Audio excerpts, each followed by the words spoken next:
Hello everyone, and welcome to the English Teacher's Guide to the brand new GCSE papers. And today we're going to focus on the EDEXCEL English Literature paper, and in particular we're going to look at how you can achieve perfect marks for section B for the Shakespeare and Post 1914 examination, and we're going to focus on the planning for paper 1. So here's a quick outline of the course as a reminder. So this exam is 50% of the entire course. The other 50% now obviously is the second exam paper. 1 hour and 45 minutes, 2 sections. The first section we've already covered in our previous videos, so please take a look at those. Section A is Shakespeare. There's 2 questions, one based on extract, the other based on an essay, which is from the whole of the text.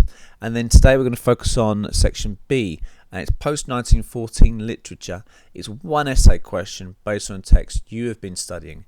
So you're going to get a wide selection of choices in the exam. Make sure you pick the one that actually you've been working on. Please, if you're not sure what that text is yet, then have a word with your teacher to find out what one you'll be studying so you can get a start on that. Now, 2 questions for you. 1. To achieve perfect marks, what does the mark scheme say you need to do to get 40 out of 40?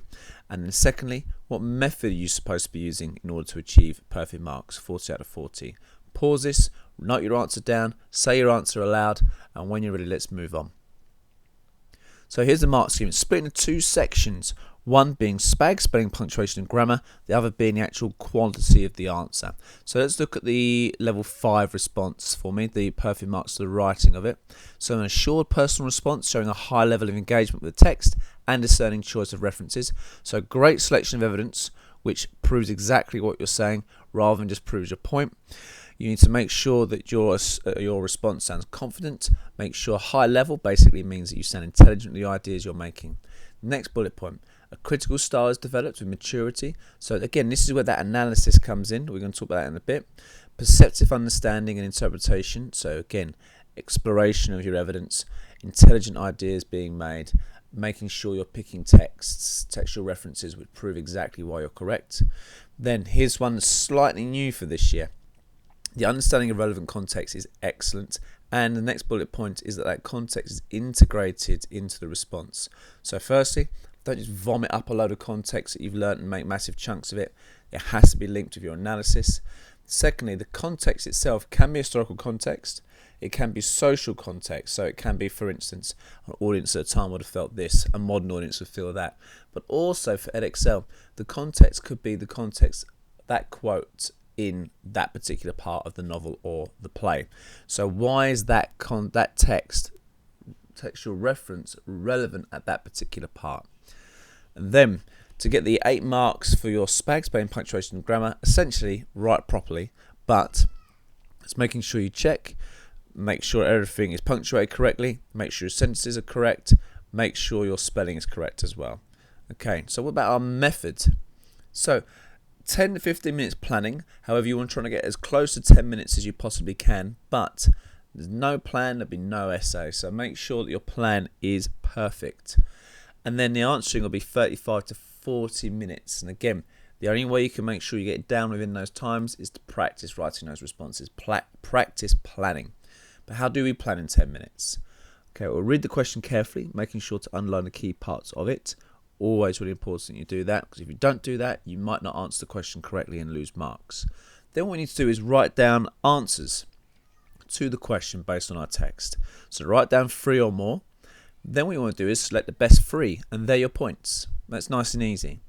Now these points could either be examples of the theme, or there could be specific plot parts which answer the question. So that it could be looking at control, for instance. So it could be that you focus on where control is in your text, or it could be control is employed by men. Control is used to fear. So you get the idea. Once you've got your 3 best ideas, you then want to find the evidence to support your ideas. Now, you want to make sure that you're looking for 2 excellent quotes. I think 2 will help show how convincing you are in your response. But obviously, depending on what you can do in the time, you might want to drop it down to just 1 excellent quote. There's nothing stopping you from having a combination of 2 quotes in one paragraph, 1 in another. But obviously, make sure you're picking, as it says in the mark scheme, make sure you're picking evidence which doesn't just prove you're correct, but gives you that room to analyse. I'm going to show that in a second. Finally, make sure you're putting down notes of analysis which explains or analyses how your evidence proves you are correct. And that's how to plan. Within our paragraph, these are some of the things we could be looking for our analysis. Now, you'll see from the mark scheme, it doesn't really say anything about analysis, but it does talk about maturity, does talk about sophisticated handling of the text. So I think if you are analysing, you're going above and beyond what the mark scheme is asking you to do. You're also making your argument clearer, so you're also helping to achieve those marks in the mark scheme. So obviously, 3 PE paragraphs, point evidence explained. The first part would get you a grade 4, ultimately grade D. But now you can also focus on the importance of individual words, offer alternative interpretation. So this means this, it could also mean that. Analyse structure, and there's different things you can look at there. Link it to the whole play or the whole novel. So where have we seen this elsewhere? How does this help develop? Link it also to the relevant context. And then evaluate, why has the author included this? Is this important? Here's a question then that we're going to plan. Sheila Burling, but these girls aren't cheap labour, they're people. In what ways is Mr. Burling presented in the play? So you must refer to the context of the play in your response. And there's our 40 marks, which includes 8 marks SPAG. Now, all their questions for section B will be structured in this way, of a quote at the start. It might ask you to look at character, it might ask you to look at theme. So let's look at our 3 ideas. So, idea at the top, they're a capitalist. I've then got my evidence. I'm obviously not going to use all of that, and you'll see that in my answer in the next video. And then I've started doing my notes of analysis. So my basic explanation, only cares about making money for himself. Then, I always wanted, now we're focusing in, we're zeroing in. It highlights the idea that Gerald is a commodity, but actually it's his daughter's engagement, but it doesn't seem to refer to her happiness. So there's context within the play. And he speaks in the singular, so it's always I. Capitalists being a group of people who only want well for themselves. You can then see I've got a second quote, and I'll use an alternative interpretation here.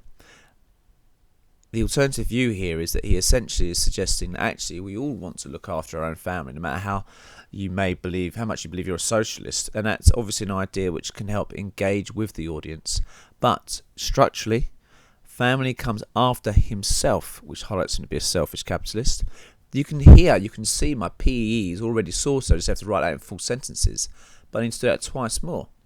So selfish, there's my 2 quotes, and you can see again, I've said that basic explanation doesn't want to help anyone.